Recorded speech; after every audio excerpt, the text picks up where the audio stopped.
Welcome to the Bottle Poppin' Podcast, where Meg and Heather share their love for oils, friendship, and entrepreneurship. Let's get it poppin'. Hey everyone, this is Meg. Hi, this is Heather. And we are the Bottle Poppin' Podcast. So Heather, what are we popping open today? We're going to pop open a bottle of green Mandarin. Okay, so first impression, what do you think? Sweet citrusy. It doesn't feel sharp like some citrus does. It feels almost maybe slightly floral. Mm-hmm. I think you actually described that really well. It is soft. Definitely, yeah. And the sweet and the citrus are the top things I smell as well. So interestingly enough, this one can be used all three ways. The number one way I probably use it is by adding it to water. I don't think it tastes the same way it smells. I agree. Yeah. Okay. Yeah. I don't know if I could describe the taste or flavor any better, but it definitely doesn't taste exactly how it smells. So I just tasted it as you're talking. I just put a drop on my finger and then licked my finger. It's it tastes more bitter, and I don't think it smells bitter at all. It does come from the peel. So in my mind, the taste part, that makes a little bit of sense. But when you mix it with water, bitter is not necessarily what I would say either. That's interesting. What a diverse oil already. And maybe it's bitter because it's mixed with my coffee that I just had a sip of. Details. So other ways that people use this for flavoring, I've come across like fruit dips before, where you add it to yogurt or something, and then you can dip the fruit in it or turn it into a parfait. And I think you said you've come across a smoothie recipe with that. Yeah, where it's just one drop of green Mandarin, 1 drop of lemon oil, and then a cup of plain Greek yogurt. Add in 3/4 a cup of frozen mixed berries, and then almond milk as needed. And I bet that would be delicious, especially like a summer refreshing smoothie. Does sound refreshing. How do you tend to use this the most? Is yours internal as well?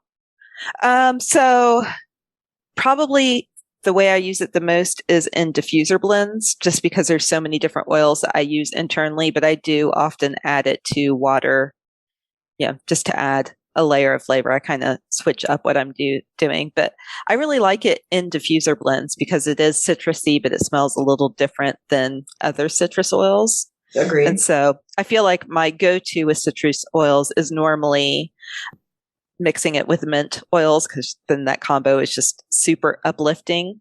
But I did find an interesting looking diffuser blend that I might put in my diffuser later today, which is just 3 drops of green Mandarin, 3 drops of copaiba, and then 3 drops of balance. And it says the name of this one is stressed out, but that kind of makes sense with all of these oils to have it be like a chill out, but get stuff done at the same time, with the Mandarin giving you kind of the happy energy, and then the copaiba and the balance like calming you down at the same time. So I'm intrigued by this diffuser blend. That sounds good. Mm-hmm. Yeah. So other ways that you can use this, because of its high limonene properties, you can use this for cleaning. So if you are looking to switch up your cleaning scents, lemon obviously is a really popular one, but if you want to change up the scent that you're using to clean, this would be a great alternative for that. This is also really good for immune support. So when we're adding it to the water, I feel like we get the added benefit of the immune support in addition to that fun flavor. Mm-hmm. I'm intrigued by this. I have not tried this, but one of the things I read is that it helps with sensation of loss in your extremities, or sensation loss, not sensation of loss. I don't even know what that means. It sounds like it should be in like some dirty romance book or something. Sensation loss, meaning like you no longer have feeling in your extremities. And I guess that's interesting to me because I have a rare spine disease where for a while, the right side of my body, I would like lose sensation and lose feeling. And so, this would have been a good oil to have on hand when that was still happening. Thankfully, it doesn't happen anymore. But it says if that is something you're struggling with, use it with a carrier oil and just massage it into that area. So we've talked about cypress before as like a bedtime oil for sensation or circulation problems. Yeah, again, I guess that if you wanted just a different scent, this would be a good alternative for that too. Yeah. Well, and I mean, that is what I use cypress for often, but I do feel like cypress is more energizing. And this one is like, while it does lift the mood, it's not like energy as well, lift energy. Yeah. So at nighttime, in the middle of the night, that's probably a better choice. Right. Exactly. Yeah. Because it's such a soft citrus smell. So because it comes from the peel, the green mandarin specifically comes from unripe fruit. There's also the yellow mandarin and the red mandarin, and it basically progressively gets ripened, the fruit. Right. So it's kind of fun that they have similar properties, but they're all very different with how they smell and taste. Yeah. Yeah. Definitely unique. So obviously, based on how we're talking, you can use this all three ways. So internally, topically, or aromatically. But I do want to point out, if you're using it topically, it will make your skin sensitive to the sun. So make sure, like, again, if you're having the loss of sensation in your extremities and you're rubbing it on, make sure you don't go sunbathe right after that or anything like that, because you'll definitely get burned easily. Good point. Yeah. All right. Well, anything else on this oil? I can't think of anything else.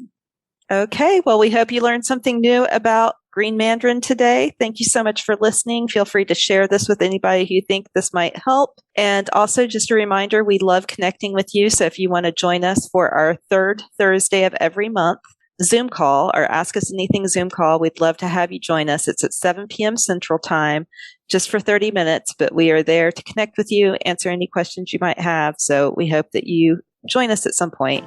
You can find the link to register for that at bottlepoppinpodcast.com or any of our social media, also at Bottle Poppin' Podcast. So thanks so much. We'll have a brand new episode for you again next week. Thanks for tuning in. For more information, you can follow these bottle poppin' ladies at bottlepoppinpodcast.com. Tune in next week to learn about what bottle we're poppin'. Until next time, take care. These statements have not been evaluated by the Food and Drug Administration. This podcast is not intended to treat, diagnose, cure, or prevent any disease.